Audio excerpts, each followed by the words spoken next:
Hi friends, നമ്മൾ മുരിങ്ങയില പറിച്ച് കൊണ്ടുവന്നിട്ട് വൃത്തിയാക്കിയിട്ട് കഴുകിയിട്ട് അത് തുണിയിലിട്ടിട്ട് ഫാനും ഇട്ടിട്ട് ഉണക്കിയെടുക്കുക. അതിന് ശേഷം അത് നന്നായിട്ട് ഇറുത്തെടുക്കുക, അതിൻ്റെ കോലെല്ലാം കഴിഞ്ഞിട്ട്. എന്നിട്ട് നമ്മൾ ചീനച്ചട്ടിയിൽ ഡ്രൈ ആയിട്ട് ഒന്നിങ്ങനെ വഴറ്റിക്കൊണ്ടിരിക്കുക. അതായത് ഉണക്കിയിട്ടെടുക്കണം. ഉണക്കിയിട്ടെടുത്തിട്ടാണ് നമ്മൾ ചീനച്ചട്ടിയിലിട്ടിട്ട് വഴറ്റിയെടുക്കേണ്ടത്.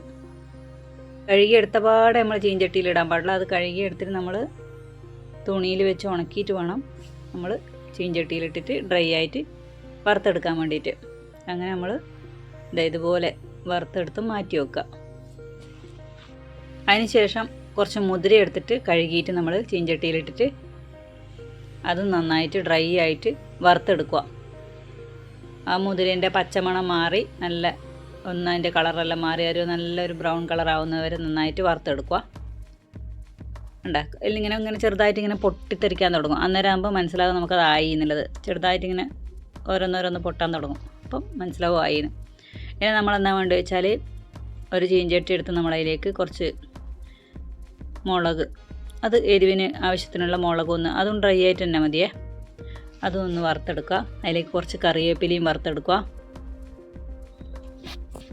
പിന്നെ നമ്മൾ കുറച്ച് പുളി അതും അതിൻ്റെ കൂടി ഇടുക. എല്ലാം കൂടി ഒന്ന് നന്നായിട്ട് വറുത്തെടുക്കുക. നമ്മൾ ആ ചീനച്ചട്ടിയിലേക്ക് ലേശം വെളിച്ചെണ്ണ ഒഴിച്ചിട്ട് ഒരു കഷ്ണം കായ ഇട്ട് കൊടുക്കുക.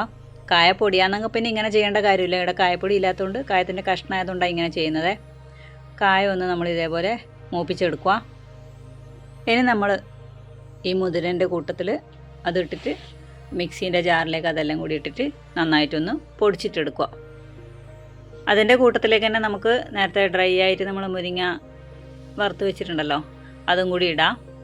എന്നിട്ട് എല്ലാം കൂടി നന്നായിട്ട് പൊടിച്ചെടുക്കുക. നൈസായിട്ട് പൊടിച്ചെടുക്കുക. അതിലേക്ക് പാകത്തിന് ഉപ്പും ചേർക്കുക. ഇത് ഇതേപോലെ പൊടിച്ചിട്ട് എയർ ടൈറ്റായിട്ട് ഒരു പാത്രത്തിൽ അടച്ചു വെക്കുക. എന്നിട്ട് നമുക്ക് ചോറിൻ്റെ കൂടെയെല്ലാം ഇത് കഴിക്കാം. നല്ല പ്രോട്ടീൻ അടങ്ങിയ സാധനമാണ് മുതിര. അപ്പം മുരിങ്ങയിലേൻ്റെയും മുതിരേൻ്റെയും ഗുണത്തിനെക്കുറിച്ച് പ്രത്യേകിച്ച് പറയാനില്ലല്ലോ.